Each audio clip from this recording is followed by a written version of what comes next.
എന്നാ മനുഷ്യ രാവിലെ തന്നെ കള്ളു കുടിച്ചിങ്ങോട്ട് കേറി വരും.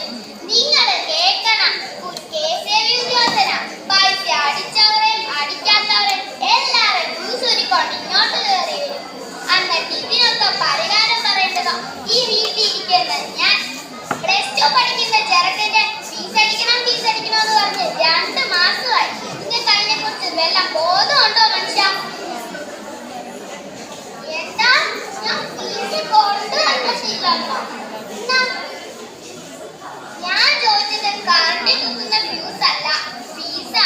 ചെറുക്കന് ബൈക്ക് വേണം പറഞ്ഞ് ഭയങ്കര ബഹളമാ. പുതിയ ബൈക്ക് ഇറങ്ങിയിട്ടുണ്ടെന്ന്. എന്റെ അമ്മ 10,000 രൂപയുള്ളെന്ന് അവൻ പറഞ്ഞത്. 10,000 രൂപയുള്ളൂ? അന്നൊരു കാര്യം ചെയ്യും, നിന്റെ കാറിൽ കിടക്കുന്ന കമ്പലൂരി കൊടുക്കാൻ അവന്റെ സോക്കേട് തിരുത്തന്നെ.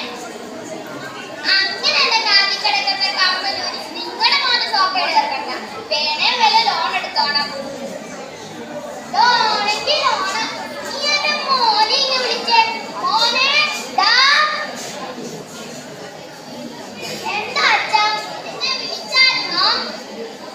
നിനക്കെന്തോ ബൈക്ക് വേണമെന്നോ എന്നൊക്കെ പറയുന്നത് ശരിയാണോടാ? അതച്ഛാ, അത് പുതിയ ബൈക്കാ. 10,000 രൂപയുള്ളൂ. ബൈക്കെങ്കിൽ ബൈക്ക് നല്ല നോക്കി എടുക്കണം. ഇന്ന് നോക്കുമ്പോ റോഡിൽ എടുക്കരുത്. ശരി അച്ഛാ. അതോടാ ഞാൻ പറഞ്ഞെല്ലാം തെറ്റ് ചെയ്തിട്ടുണ്ട്. നീ ബൈക്ക് എന്നാ പറഞ്ഞത്. ആണോടാ? അന്നാ നീ സ്കൂളിലോട്ട് ചെല്ല്. അതിന്റെ പറയായി റോഡിൽ നിന്നെ കാത്തിരിക്കോട്ടെ.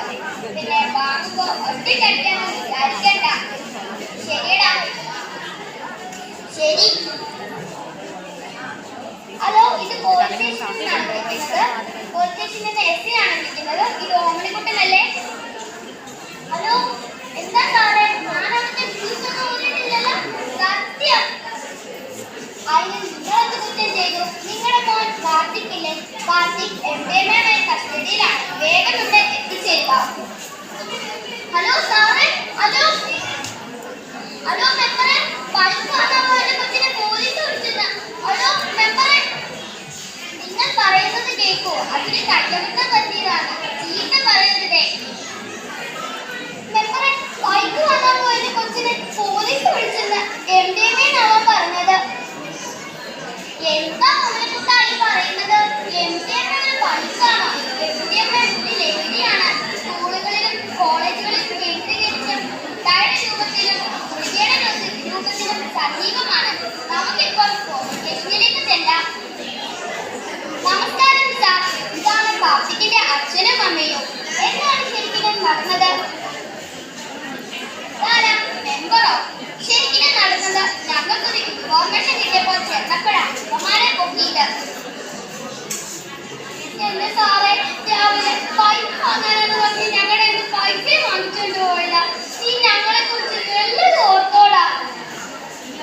അച്ഛനെന്ന് കുടിച്ചിട്ടല്ല വരുന്നത്, പിന്നെ എന്താ എനിക്ക് ചെയ്താൽ?